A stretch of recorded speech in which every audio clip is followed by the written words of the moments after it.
I am joined today by my lovely co-hosts, Lawrence Jackson and Kyle Dvorchak. Look, it's the beginning of June. There's not a lot going on, but we are going to still talk your ear off for 45 minutes, maybe 50 minutes. We'll see about the latest news developments, about some fantasy what ifs regarding the Browns offense, the Ravens offense, the Colts offense. One I'm forgetting at the moment, but Falcons offense, and just to see where we stand as a group on these offenses and the stories we're sort of telling ourselves. But first, we wanted to start with news, and this news is not piping hot, not fresh out of the oven. I understand that it happened a few days ago, but we did get a report about 3 days ago that Russell Wilson last year turned down a trade to the Philadelphia Eagles. Of course, he eventually went with the Broncos. That's, whether that was the right call, we'll see. We'll see how it happens this year with Sean Payton at the helm. But guys, Kyle, I want to start with you. You said you had some quick thoughts on this. How do we see this? And in hindsight, Russell Wilson saying, no, thanks. I don't want to go to what is probably the best, most well-run franchise in the entire NFL.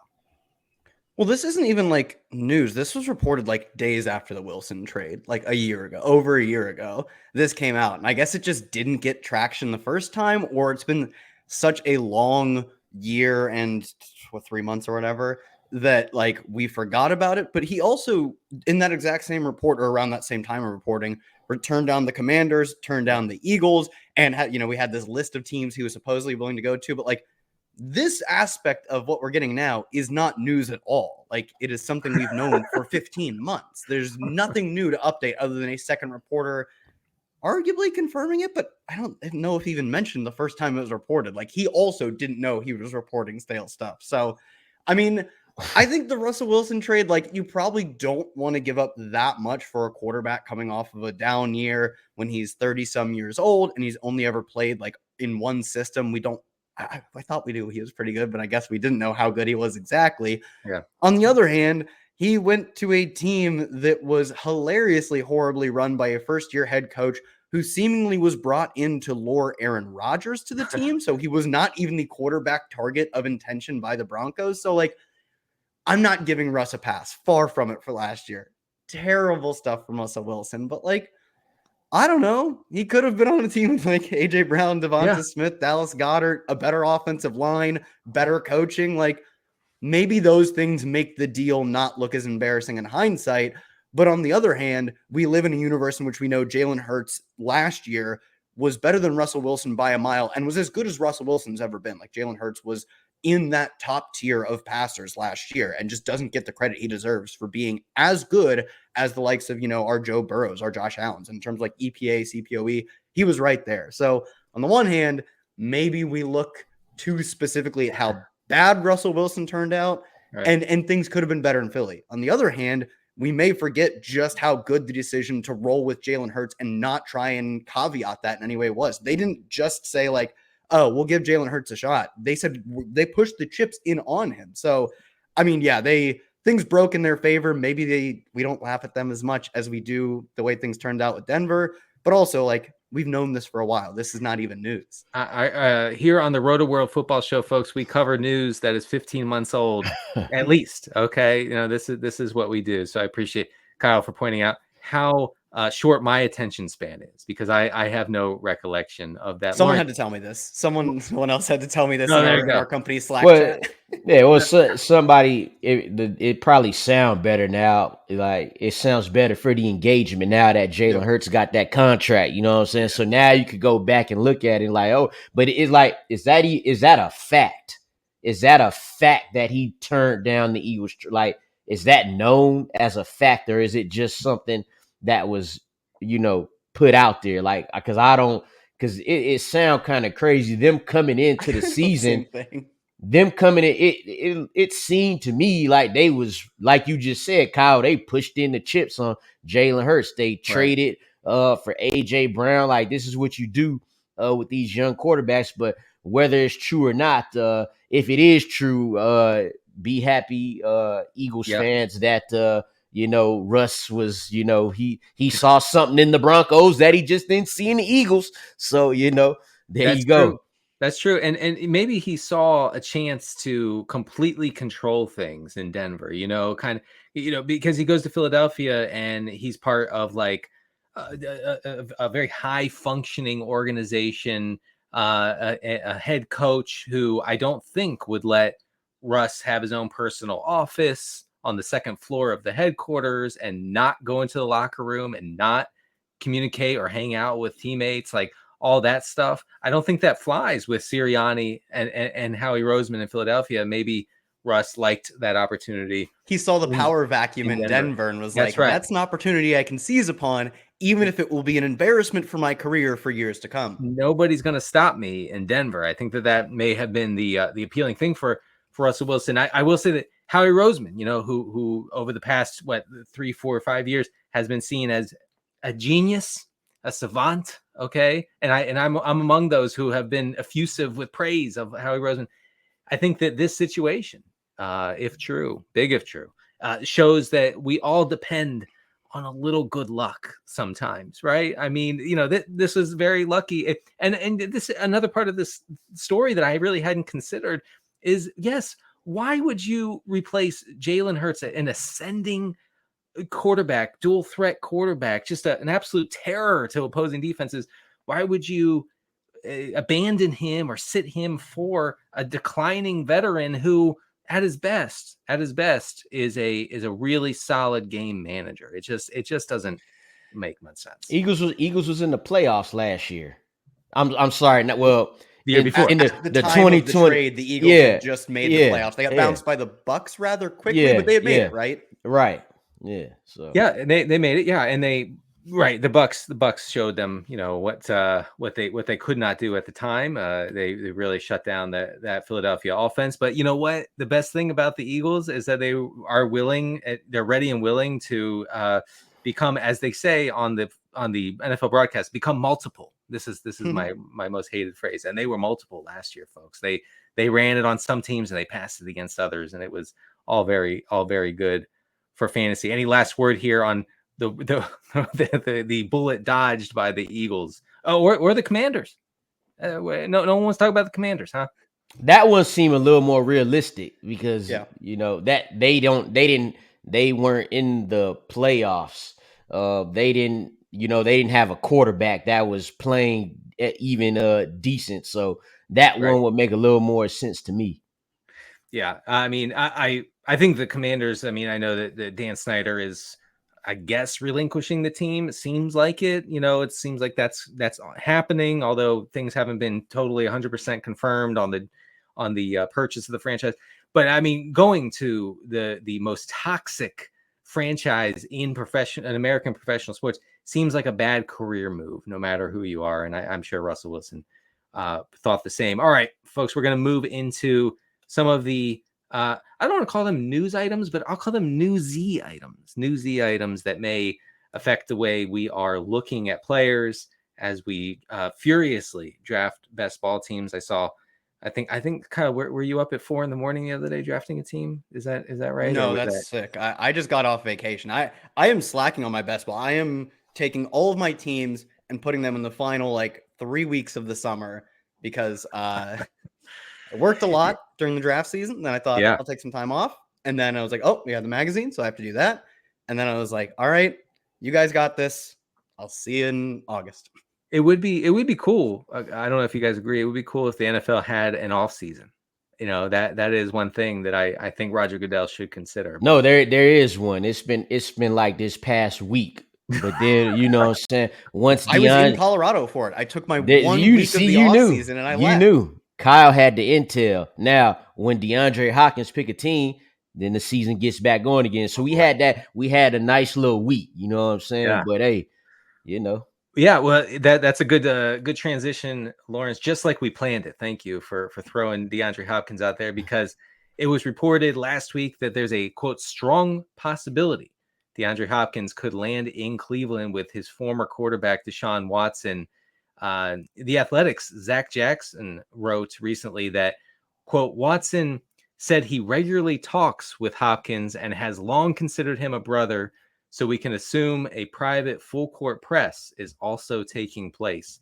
A lot of, reading of the tea leaves, and that's all we can do really here. And also dissecting every single social media post by DeAndre Hopkins, which is my new favorite pastime. It's just everybody's all the cool kids. They're just dissecting it like the Zapruder film. But we're trying to read tea leaves. It seems like, guys, Kyle, it seems like Cleveland would be the most likely landing spot, for Hopkins. Do you agree, disagree with that? And then what would that, mean for fantasy purposes? Yeah, that makes sense as like the most likely landing spot. I think there are a lot of spots that have like 8 to 12% chance, like them, Chiefs, Bills, who have financials of it to work out. And then the impact of, does he want to go to like a true contender, as in the Chiefs are the number one contender, whereas the Browns didn't even make the playoffs last year, but you could envision them very easily making that leap if Watson is not terrible. And he's friends with Watson. So I think, I don't know, they've got enough invested at receiver. Like they did the day 2 pick swap to get Elijah Moore. Last year, they spent a day 2 pick on David Bell. This year, they spent a day 2 pick on Cedric Tillman. And they have Amari Cooper already locked into that number 1 spot, barring Hopkins joining the team. I don't think they need it. I think there's still a pretty solid landing spot because all the guys I just named are like, they've invested. Have they reaped the rewards of those investments? Not yet. And like the Jets clearly also having invested a day 2 pick in Elijah Moore said, no, we're done reaping these rewards. They haven't been as fun as we thought they'd be. And David Bell didn't do anything as a rookie. So, and they're looking at playing more 3 wide. So maybe they want to run deeper at receiver than they have in years past. So I get why they would go for it. I don't think it's a necessity, but at this point, like, do any of these teams have a necessity at receiver that is so great that they are forced, like they are, twist my arm, I have to go get DeAndre Hopkins? You would think the Chiefs would. They did it without any number 1 receiver last year, excluding obviously Travis Kelce. The Bills, I think, have more of a need than any of these teams, but are they willing to financially commit to a player like Hopkins? I don't know. And it depends how much Hopkins wants too. Lawrence, are we going to see DeAndre Hopkins in Cleveland this year? Well, like Kyle said, it would make sense. Like you don't feel like they need them, but because they weren't guns a-blazing last season, as soon as Deshaun Watson got to playing, they have room to explore that. Because while they did invest, like Kyle was mentioning, Cedric Tillman, Elijah Moore, you put none of those guys are better than DeAndre Hopkins, and I feel like it's like a situation where last season, if you're the Eagles. Yeah, you got a nice rookie in Devontae Smith who just had 900 yards, but you double down and go get A.J. Brown, and you saw them in the Super Bowl. The Chiefs, Kyle brought up, that'll be interesting because it's like they just won the Super Bowl, and they didn't need nobody as good as DeAndre Hopkins.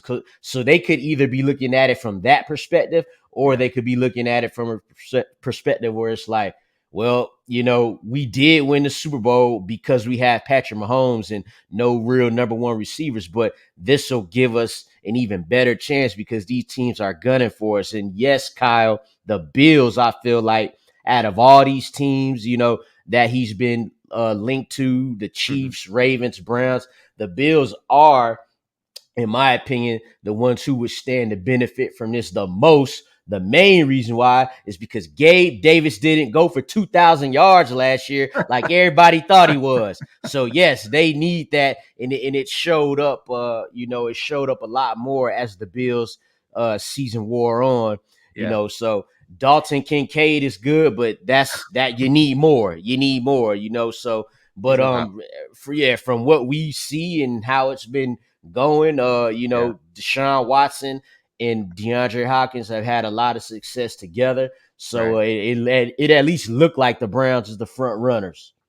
So, yeah, and I think that the whole idea of Hopkins, later in his career, wanting to win a Super Bowl, wanting to join a contender, really for the first time, the Cardinals were really never a contender. Obviously, the Texans were not truly. I mean, they were, they Texans. Blew that giant lead to the Chiefs, didn't they? They did that one time. Yeah, they was up 24 zip, but it was if you was watching that game, you could see it unfolding. It was like worse than Falcons 28-3. Like you knew Oh, it was instantaneous. It was like I couldn't. Right. It's like you that just lead was knew. gone. Yeah, but so I actually think that the Browns make sense from that perspective if Hopkins wants to join a contender. And I know, okay, the Browns, they're the Browns. Hey, what are you talking about? And I'm no Browns apologist or anything. And I don't want to get Browns fans too excited because, they've been through enough. But I will say that with a defense that I don't want to say elite, but a very good defense, with an improved, and we're going to talk about this in a second, sort of kind of bleed into what we're doing in the second segment here. With an improved Deshaun Watson led offense with investments in the passing game. Okay. I think that this team can compete. I think that it is designed to compete in a small window starting this year. So if Hopkins joins the Browns, I don't think that he's just joining it to play with his former buddy in Houston. I don't think that he's doing it for money. Money is a big factor, but I think that the Browns can actually be a real contender. Now, can they get past the Bills? Can they get past the Bengals and the Chiefs? Probably not. But speaking of money, one last thing. The Bills and Chiefs both have like less than $2 million in cap. Not that they can't restructure or cut players to get there, but the Browns have like over 12 million, I think. So it's an easy swing for them. Both teams probably still have rookies left to sign. Maybe I haven't checked on the rookie pick tracker, but for at least Bills and Chiefs, like they have work to do to get into a spot just to put them on the roster for 1 year, whereas the Browns are already there. I mean, Donovan Peoples-Jones is a pretty good player, and from a fantasy, he had a nice little stretch mid-season where he would just get 5 receptions and 70 yards for 5 game straights and sprinkle a few touchdowns in there. But I actually like him. I actually like drafting him later rather than Elijah Moore earlier, just because I've seen him have some success in that offense. But if they get DeAndre Hopkins, it would be Donovan Peoples-Jones who will be mostly affected by that. Right. Yes. And we are going to get a little more into that in just a moment. We have, Dalvin Cook, again, news-ish item on Dalvin Cook. Okay. not actual real news, but the Miami Herald's Barry Jackson reports recently that Dalvin Cook is, quote, a real possibility for the Dolphins if he's released by the Vikings. Cook is also training in South Florida and is, quote, open to a fresh start. We may have to wait until later this month. The Vikings may look to make a decision on whether to keep Dalvin Cook ahead of mandatory OTAs later in June. So we're still kind of waiting. We thought June 1st might be the date where we saw some movement on the Dalvin Cook front. I do have some sort of breaking news about Alexander Madison has been released from the. I'm kidding. No, has been taken. Has been what are you talking about? No, this is real. This is real. Madison has been removed from the banner on the Vikings, the Vikings Twitter banner. Okay, he briefly held a spot on the banner over Dalvin Cook for like I assume a few weeks. Yeah, that was something. It was big news. That was not nothing. Okay, like if we're gonna parse every single social media thing, that's something. Okay, that's something. Look, so first they don't have Dalvin Cook on it. Now no Alexander Madison. We might be looking at an Adrian Peterson reunion right here, fellas. I wouldn't doubt it. Let's go, baby. 42 years and you old, said Dalvin Cook training in South Florida. Other than the fact that he was born in South Florida, played college football in Florida, probably has family in Florida, I'm sure it means something. I mean that he's in South Florida just to make the quick drive over to Dolphins headquarters and say, I'm here, guys. I'm here. I'm ready to play. All right. So we have basically Alexander Madison not being drafted in best ball leagues as if Cook is going to move on. Okay. It's sort of a tepid ADP right now. There's clearly some hope that Madison will take on a 3-down role, which is the second part of this news item, which I should have got to, before I started babbling here, is that the Vikings reportedly see Alexander Madison as a 3-down back, which maybe isn't a surprise because that's the way that he largely has been treated when Dalvin Cook has missed time over the past 2 seasons. So, we have these 2 items together. If you're drafting best ball right now, Lawrence, are you looking to Madison at his ADP as like an auto pick, assuming that Cook is gone, or do you think Cook's going to Yeah, stick around? man. I would be drafting, and we've done a mock draft with us, the Yeah. Rotoworld people, and he looked like he was drafted as the 3-down back for the Vikings. And Yeah. Dalvin Cook I took Dalvin Cook in the 4th round, and that's like, oh, he's off the Vikings now. Now so it's like Alexander Madison moves a little up, Dalvin Cook comes a little down. So I think as of today, you would just, play it like it's gonna be Alexander Madison. Again, them mentioning something, we see him as a 3-down back, which is something, like you said, Denny, we already knew that, because every time he's in there for Dalvin Cook, he assumes that role, and he'll give us a running back 1 week, whichever 2 or 3 weeks out of the season. Like, we know it's coming. So I would draft him like he was gonna be the Vikings running back for this year. You couple that with the fact that Dalvin Cook all but sounds like he ready to go. So, it seemed like it's only a matter of time before that value's not as much of a value anymore. And Kyle, how are you treating Dalvin Cook in drafts? I mean, because he is being drafted a little bit later than we're used to seeing. All the uncertainty swirling around him, does that appeal to you at all, or are you focusing on Madison later? Yeah, I'm not like awfully interested in Cook. Like, even if he like Miami's a weird spot because they gave 2-year, roughly $6 million. I think one's 5.6 and $6 million deals to Jeff Wilson, to Mostert, and then supposedly they were in talks to before the draft to get Dalvin Cook. They waited out, as like most teams do. Like, no reason to act when you don't have to, and they take a running back who fits the scheme really well. Like, are they like, they're not obviously not trading? It's going to be a cut at this point, almost certainly. So what are they doing with 4 running backs? 2 to 3 of whom are mostly not playing special teams outside of return duties. And even then, like, are we getting a ton of special teams use out of these guys who they committed some money to? So I'm not sure it's like a guarantee that if he's cut, that he goes to Miami, which admittedly would be probably a good spot. It's a really strong scheme. They probably use him well, but I don't know how much of the role he'd get. But that's sort of the good scenario. There are a lot of sort of downside scenarios where he just goes to a team that we don't find particularly interesting. And he's coming off a career worst year in rush yards over expected. 2 of his 3 worst seasons in PFF rushing grade were last year and the year before that. Even simply just his yards per carry has fallen in back-to-back seasons. Like, that 2020 season is definitely the best we'll see from Cook. And now it's just a matter of how closely he can stay to that. He's already been falling. So he's an aging running back who one team has already said, we do not want this player for the price we already said we'd pay them. Like, I'm not sure how much work he'd get at the next spot he lands. I'm not sure how efficient he would be. I'm really not interested. And I do like the idea of Madison as like a potential 3-down back, even if it's just for a year. Yeah. So some of the pushback on Twitter about Madison is he's not good, and for most part that's true. Like, he doesn't pop in any category. Like, he's fine. He's not astounding, as a runner or a pass catcher. But I don't care. Like, the guy, if the guy gets the 3-down role in a good offense, so what? So so what if you have to deal with a bunch of like 3.5-yard carries on second down? Like, I'm fine with that. I just give me some touches, and really, I do think that he fits. And I know you guys would be shocked to hear this. I think he fits the kind of roster that I sometimes usually draft, which is, lots of receivers and tight ends up top, and then you're just kind of scraping for touches, running back touches in the middle and at the end of drafts. I mean, you can't get better than a guy who could take on that role, right, Lawrence? Am I right?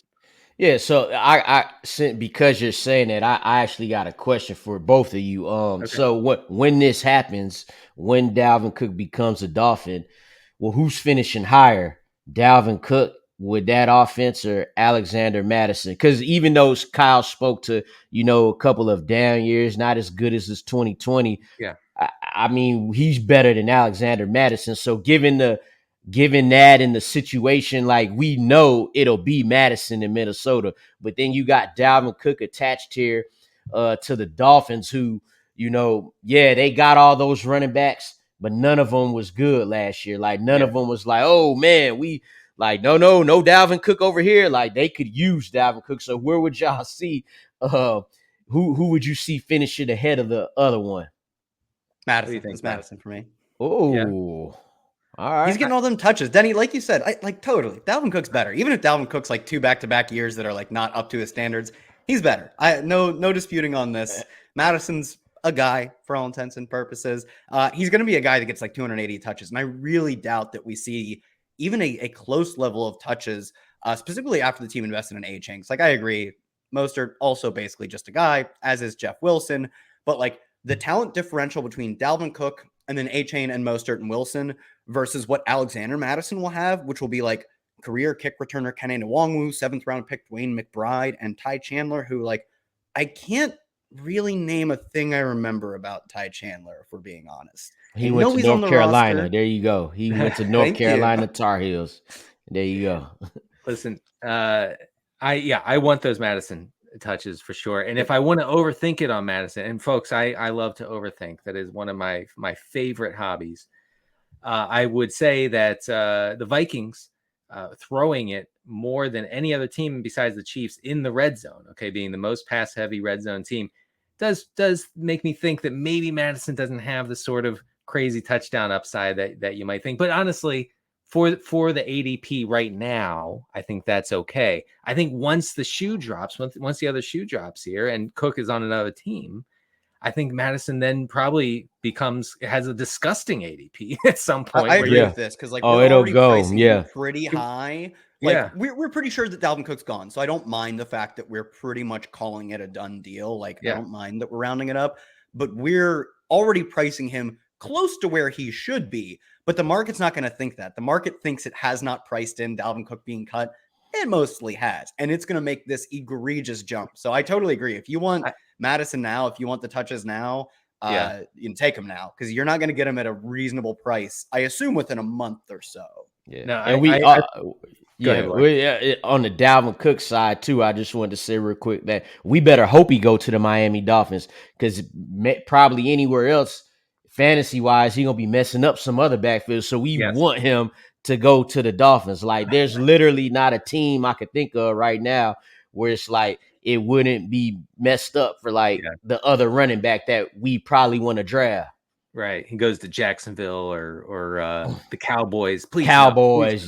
Cowboys. No. Listen, I was thinking the Cowboys, but I was just like, nah, man, that can't be. Like, that's too unrealistic. But the NFL is unrealistic. Yeah, anything goes. We have a report as we're recording that Jerry Jones is refusing to say no to Ezekiel Elliott, maybe possibly coming back to Dallas. So I do think the Tony Pollard thing will be completely messed up within the next 60 days. I just want to put that out there.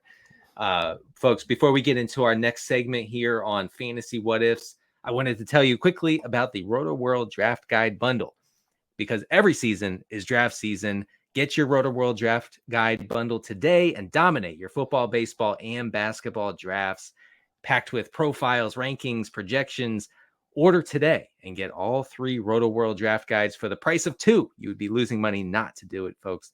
Plus, use the promo code BARRY and save an extra 20% at checkout. All right, guys, on to our Fantasy What Ifs segment. And honestly, this is I love to talk about what ifs because it sort of gives some clarity to me about how to view certain offenses. Because eventually, we pontificate a lot, we talk a lot in May and June and July about like what's gonna happen, who do I like, who do I not like. Eventually you have to come to a conclusion. You have to tell yourself a valid story, okay, like hopefully a fact-based story about how an offense is going to operate. And so I picked 4. We'll see if we can get through all of them today, but we're going to start with the Ravens offense for Fantasy What Ifs. Now the question I have is, what if the Ravens with Todd Monken at offensive coordinator, now that the reign of Greg Roman is over, what if the Ravens are much more pass heavy than they have been over the past 4 years? What does that do for the fantasy value of Rashad Bateman, OBJ, Mark Andrews, Zay Flowers? What does it do for J.K. Dobbins, who was obviously great at the end of last year? And could we finally see? I know I'm asking 100 questions, Lawrence, but I'll start with this. Answer all of them in order. That's right. I want to start with this one. Could we finally see a Baltimore offense that supports more than one fantasy viable pass catcher? Because in the past, it's always just been Andrews, and then maybe you can start like Demarcus Robinson in a 16-team league. But like, are we finally going to get that this year where we can start another pass catcher for the Ravens? No, I think you will. And to that, actually in 2021, I mean, you had Hollywood Brown finish as the wide receiver 22. So I get you would say that's a dude you would put in there. He put up over 1,000 yards. And I don't actually even believe that they'll pass the ball so much more than they already did. Think about this, fellas. Over Lamar's last 24 starts, he's averaged 29 and a half passes per game. Two of those games he got hurt in the first quarter. So the numbers drop. So realistically, we're looking at 31, 32 passes a game already. The difference will be how the passes are distributed in the offense and how we're going to get that. Todd Monken is going to do the exact opposite of what Greg Roman did in the passing game. Greg Roman's passing game was so confined and tight and having fullbacks in the slot running wheel routes. No more of that's going on. None of that. What Todd Monken's going to do, and he already said this is what he did at UGA. He wants to create space. He wants to play in space. He wants to widen everything out and make the defense work. What he does do, like Greg Roman, is he's going to use his tight ends, but in a different way. We're not going to just see, 3 tight ends coming out every play and then, running on 3rd and 15. Nah, he's going to use those tight ends, Mark Andrews and Isaiah Likely, much like how he used Brock Bowers, Darnell Washington, 2 completely different type of players, right? But both was effective. So what he'll be able to do is get these dudes like more catchable targets. Now it remains to be seen which one of these receivers will step in to fill that void, who will be that receiver we use in fantasy, because we know it's going to be Andrews. We know that for a fact. If OBJ is healthy for a whole year, we know he can still play. You got Zay Flowers. I think it's a good collective group of receivers. It'll be hard to guess which one going to go over 1,000 yards. What we do know is that all of this is great for brother Lamar Jackson. Yeah, that's true. Yes, I do agree there. Kyle, is there one pass catcher? I know that Lamar recently described Rashad Bateman as wide receiver 1. That's what he said. So are we going with Bateman as the other guy besides Andrews who can thrive in this offense, or do you think it'll be somebody else? I think Bateman might be like the best price adjusted option, although I do question like how we're going to see him used, because last year it was very effective in that they used him as a deep threat. He was elite in yards per out run, and I think for the very few games we got to see him, he actually helped the offense improve just by being a guy that defenses really had to focus on. He was so efficient that even if his targets per out run doesn't look good, he is a high impact player every time they targeted him. So defenses had to respect that. I think it helped everyone. It helped his efficiency. I don't think it would result in him getting the ball a ton, but it helped his efficiency. And more importantly, from an offensive perspective, it helped the offense do what it was trying to do. And then he got hurt and we didn't see very much of it. If he's used like that again, he'll probably give us at least more than we would expect good spike weeks. I'm not sure he'll be much of a consistent producer. I also could see us getting just a lot more like short passing game, get the guys the ball, because the way that Greg Roman ran the offense kind of reminds me of, Denny, what you or I would do if we ran an NFL offense.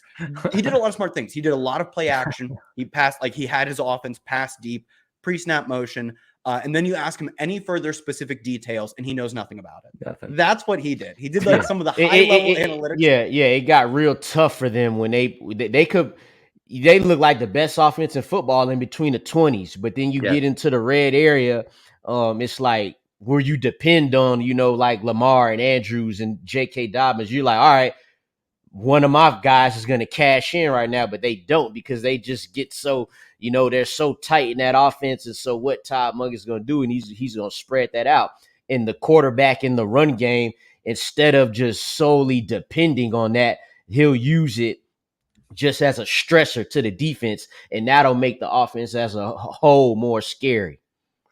That is Yeah, I funny think though, this Kyle, that it he is would like run it he because did that's some like exactly what I would do. Yeah.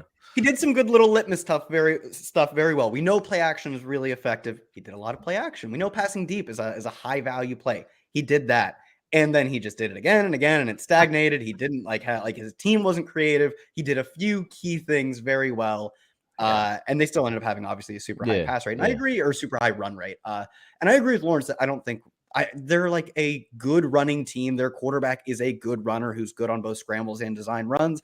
I don't think there's anything you can do to change like the entire identity of the offense, given the personnel they have. I think they'll be better at passing the football though, and they'll probably be faster. They'll probably play with more pace because in the NFL, Todd Yeah. Monken for his 3 years, Yes. for his 3 years with the Bucks, they were 11th, 4th, and 6th or something like that in Yeah. situation neutral pass rate. Or situation neutral pace. Their pass rate was pretty average. I think those Bucks teams were probably pretty bad. So they had like inflated pass rates, but you're like, you expect that you're losing. But even in situation neutral, their pace was very good. They play frenetic, even if they're, going to be a relatively balanced team. And that's safe to expect. But I do think maybe we see a slightly suppressed ADOT. So the offense isn't so like Lamar complete a 50-yard pass or it's 3 and out, bud. Like, I do think that's something Todd Monken will help is like smoothing out the complete droughts the offense had, probably with a better quick passing game, something that will also help Lamar stifle the blitz, which is something we know, like that's kind of been his Achilles heel.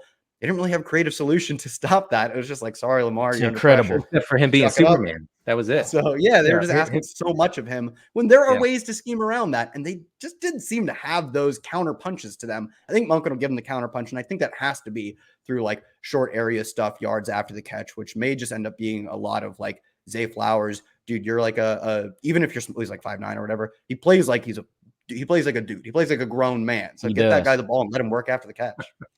Yeah, I do hope for some easier throws for Lamar and also some plays where Lamar doesn't have to dodge 15 tacklers on the same play. That would be nice to see.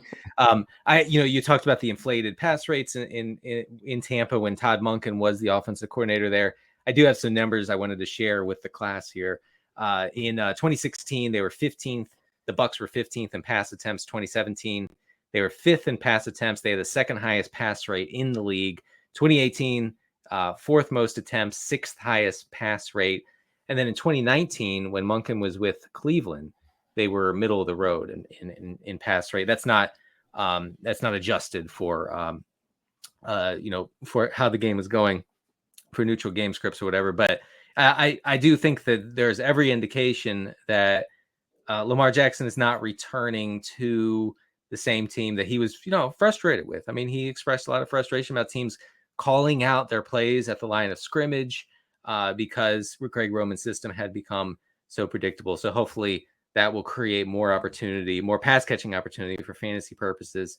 Let's go quickly to Anthony Richardson under center in Indianapolis. This is the assumption. I think it's a pretty safe assumption here. Yeah. Feel free to push back if you like, but will this make the Colts offense one of the run heaviest in the NFL last year? Just to throw a number out there because we love our numbers, folks.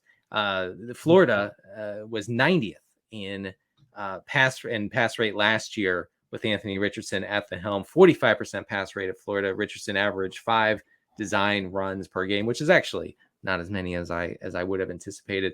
So Lawrence, start with you. If the Colts are this super run heavy conservative offense, what does that do for for Michael Pittman and the other pass catchers with the Colts? I don't know about the other pass catchers, but I think that Michael Pittman could actually have his best year to date. And when you look at the numbers that he's put up so far, you'd be like, oh, maybe he could. It's not like, Michael Pittman's not some yearly 1,300 yard receiver. He has 3 seasons under his belt, and he's went barely over 1,000 in one of those. So let's say the Colts are, let's say they're the most run heavy team, although I still think that'll be the Bears, probably. Right. Justin Fields and them, they didn't start out throwing the ball a ton. As the season went on and, they ran plays that actually worked for him, he ended up averaging 25 passes a game. So that's definitely on the low end. But, enough to where, the main guy, Michael Pittman, should be able to eat. Now, not comparing the skill levels of these offenses, but the Eagles were third in rushing attempts last season, third in rushing attempts, but Yeah. you had A.J. Brown, 1,500 yards, Devontae Smith, 1,200 yards, Dallas Goedert, 700 yards in 12 games. So there's a way to at least get Michael Pittman his due. And whatever those numbers are that he did have at Florida, he was able to, throw. He had 2 games where he threw for 400 yards. So they're gonna have to throw. They'll come out one in the run, especially with Jonathan Taylor. But younger offense, they're gonna have to throw some. So Michael Pittman should be able to do a little some. So yeah, I mean that's a good point, Lawrence. And if the target distribution is narrow enough, then you do have a path for a guy like Pittman to still get there for fantasy. Hopefully, for the rankings I have in the Rotoworld draft guide, I'm hoping that's not the case. But that is a good point, Lawrence. So Kyle, as far as like Jonathan Taylor goes, Jonathan Taylor obviously being taken way later than he was in drafts this time last year. What would a run first system do for him, and what would a mobile quarterback do for him in Indianapolis? Yeah, I think we've seen like some, I don't want to say it's like the most convincing evidence, but it seems generally that the mobile quarterback has like a slightly depressing effect on a running back's pass catching prowess or pass catching production, and a slightly positive impact on their efficiency as a runner. To me, I think like the one concern would be how much Anthony Richardson gets used at the goal line, as we saw with Jalen Hurts. Probably the most used quarterback at the goal line of the past 20 years of my lifetime, essentially. Sure. No quarterback has been used more and been more effective at the goal line. So that would be the one concern. But I think even then, it's really not that big of a deal because we've seen the past 2 years, the Eagles running backfield as a whole was 8th and 5th in purely rushing expected fantasy points. And I expect Taylor to outperform his expected fantasy points while also dominating his backfield. So the Eagles were a better team than in the past 2 years, and the Colts will probably be this year.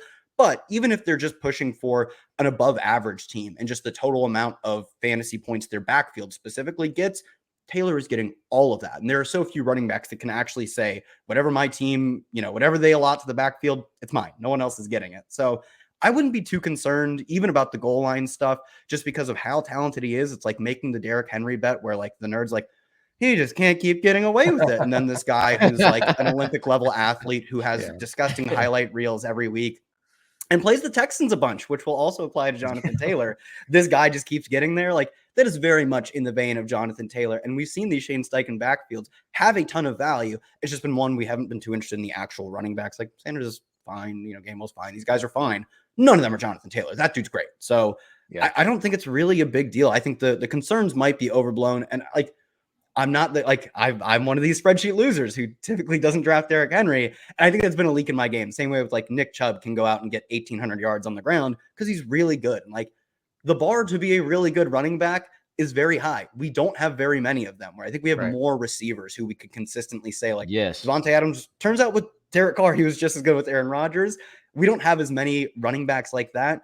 But to say there are none of them, that we just all running backs are the same, like I think that's a step that the nerds have gone a little bit far with, and we should probably be fine taking Jonathan Taylor. Maybe you don't want to be over your skis on him, but like you can bet on talent and bet on the fact that this coach that's coming in has consistently produced a ton of value for his backfield. How it's been distributed, I don't think it applies too much in the past to how it's going to be in the future. It's going to be Taylor. We need to be reined in. The spreadsheet warriors need to be reined in, and I have bet against Derrick Henry for so long. I actually stopped. I made myself stop betting against Derrick Henry last year. And I'm going to continue to not bet against Henry going forward. He could play until he's 52 years old. I'm still gonna bet. I would draft Derrick Henry until he retires. Yeah, the Titans offense was one of the worst in the league, and he still ran for 1,500 yards. Like that's incredible. Incredible. I will say one thing about like Taylor's PPR prospects. Mobile quarterbacks generally are not dumping it off to running backs to short area targets because a guy like Anthony Richardson can simply scamper for 7 yards and a first down rather than dump it off. So I do that sort of hangs over Jonathan Taylor in PPR leagues, but I probably there's too much skepticism of Taylor going into the season. All right, guys. Finally, we're gonna address the Falcons. We're gonna talk about the what ifs for the Atlanta Falcons for Arthur Smith, our favorite coach, our favorite play caller in league history. I'm kidding, of course. So my question to you guys, Lawrence, we'll start with you. What if the Falcons are actually good? Like, what if they're like a 9 or 10 win team? They won 7 games last year. It's the weirdest thing ever, but they won 7 games. They won 6 at home. Okay, no one goes into the dome and wins. Okay, this is just the fact of life. And even if nobody is there, it doesn't matter. No one so no, we love our Atlanta folks. But so what if the Falcons are good? What does this do like for Bijan Robinson? Is it good for Kyle Pitts? Is it bad for Kyle Pitts? What do you think, Lawrence? I certainly think they'll be a good team within that division. They'll have a shot to get to those 9 or 10 wins there. Bijan Robinson, he should be the guy that's, just a little shade above the usage of what Cordell Patterson was getting in his 31-year-old prime years. We expect at least that from Bijan Robinson getting picked there at the 8th spot. What it does for Kyle Pitts, I do not know, but we just talked about, actually, I kind of have an idea, but we just talked about the Colts. I find the Falcons will be more so what people think the Colts will be, and that's running the ball heavy, because it's whatever the game script is, they're running. They be down by 2-3 touchdowns, they're running. Terrible. And then this is not even no exaggeration. We was watching this happen. These boys is down multiple scores running a ISO. You know what I'm saying? So they will be more. I will say this. Arthur Smith said, I think he said about a month ago, he said Kyle Pitts was dealing with some things last season. He's dealing with terrible offense. He's dealt with his whole career. In addition to his injury, he was dealing with some things, and he said that Kyle Pitts was going to have a big year. So if, Kyle Pitts is going to have a big year, and Bijan Robinson, he does what we expect him to do, then they got Drake London. Either the Falcons are going to be really good, that means Desmond Ridder got to be good too then. So either they're going to be really good, or somebody's getting the short end of the stick here. Sure. Kyle, what do you think? Can Kyle Pitts and Drake London survive positive game script for the Falcons? Are they ever going to throw the ball if they lead for much of this season? Yeah, I know, it's terrifying to think that, like Lawrence said, dude, they were losing by so much in some of these games, and we're still like 1st and 10. All right, we pick up 4 yards here, 4 yards closer to losing by 20 or whatever. Like, so on the one hand, like, it's really difficult to envision this team where Arthur Smith's, like, his career average as an offensive coordinator and head coach is like a negative 7% pass rate over expected. He's just game in, game out, one of the most conservative coaches. But, like, generally has been a very efficient team. Like, they ran the ball really well last year. During his time in Tennessee, they were a really efficient passing team. Again, they did not want to pass. They were terrified of it. When they did it quite well. He's another guy, kind of like we're talking about with Greg Roman. He gives his quarterbacks the advantage of play action often, which really helps boost their efficiency, even if I don't think Desmond Ridder is that good. And I think this could be a Tyreek Hill to a level of there are 2 guys and 0 other players in the pass catching room that we care about, which goes a long way. I mean, Drake London set the record over the past 20, years or it was 15 years for target share by a rookie receiver. Kyle Pitts, I think, had the 2nd most receiving yards ever for a rookie tight end. This is what a 1-2 and no one else looks like. And I'm just going to bet on that. I think that's generally a winning strategy is when we find guys that we know, especially as pass catchers, it's really easy to identify. Yeah. Oh, these guys are hyper talented. I was talking about Devontae Adams. Turns out play with Derek Carr, you're fine. Play with Aaron Rodgers, you're great too. You can survive a lot. Can these guys survive this? I don't know. The answer is I don't know. But generally, it's a winning bet when we have identified guys who are just extremely talented pass catchers to just bet on them and be more agnostic of the situation around them. That could burn us this year. Really wouldn't surprise me if it did, to be frank. But I want to bet on the guys who come into the NFL as pass catching talents, highly productive in college, great resumes. The NFL views them as these elite players, and then they produce. Did Drake London produce, 1,200 yards? No, but he dominated this offense, right? He was, like I said, he was one of the most dominant target share rookies we've ever seen. those are good players. I know those are good players, and I want to, especially at pass catching positions, bet on the guys who are not only good, they have the potential to be elite. Sure. I don't want to get too lost in the minutia of me being terrified of this run heavy offense. No, I know they're good. I think it's okay for you to feel good about it, Kyle. I think, I was just there over the weekend. I drove by the stadium, Yeah. It was How were good the vibes. vibes? Good vibes, man. Good weather around there, good vibes. So I don't know. We might let's be optimistic. It's a vibes-based economy, and this is what we're basing our fantasy takes on. No, those are really good thoughts from both of you guys. Maybe I will just learn not to fear Arthur Smith and draft his talented pass catchers. We are going to wrap it up here for the Rotoworld Football Show. Thanks to Kyle and Lawrence for all of their fantastic takes in June, which is, you know what, this is hard having good takes in June, but they do it because they're professionals. We will be back with you later this week.